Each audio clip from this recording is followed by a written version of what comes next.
আসসালামু আলাইকুম। Lavlu take pro এর পক্ষ থেকে সবাইকে আন্তরিক শুভেচ্ছা। তো আজকে আমরা জানবো যে এক্সেলের মাধ্যমে কিভাবে যোগ করতে হয়, এই বিষয়টা আজকে আমরা জানবো।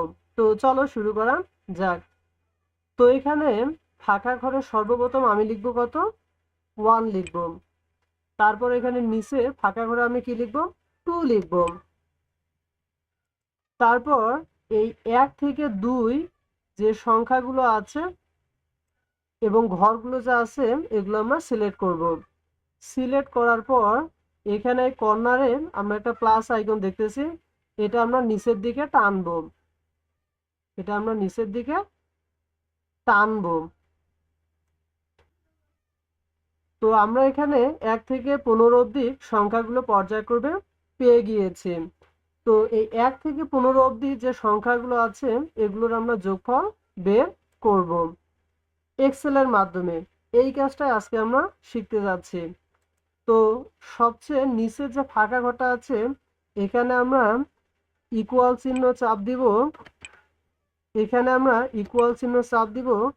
তারপর আমরা সাম লিখব, এস ইউ এম, সাম। তারপর হচ্ছে ফার্স্ট ব্র্যাকেট দিতে হবে। যেহেতু আমরা 1 থেকে 15 অবধি যে সংখ্যাগুলো আছে এগুলোর যোগফল বের করব, তো আমি এখানে 1 চাপ দিচ্ছি। তারপর এখানে আমাকে ক্লোন চিহ্ন চাপ দিতে হবে। তারপর এখানে সর্বশেষ যে 15 যে সংখ্যাটা আছে এটা আমাকে চাপ দিতে হবে। দেন আমি এখানে ব্র্যাকেট ক্লোজ করব, দেন এন্টার চাপ দিব। তো আমরা খুব সহজে যোগফল পেয়ে গিয়েছি যে 120। তাহলে এই 1 থেকে যে 15 আছে এই সংখ্যাগুলোর যোগফল হচ্ছে কত, 120। আমরা এক্সেলের মাধ্যমে খুব সহজে যোগ করলাম। তো এই ছোট্ট ভিডিওটা তোমাদেরকে যদি ভালো লাগে অবশ্যই like, comment, share and subscribe.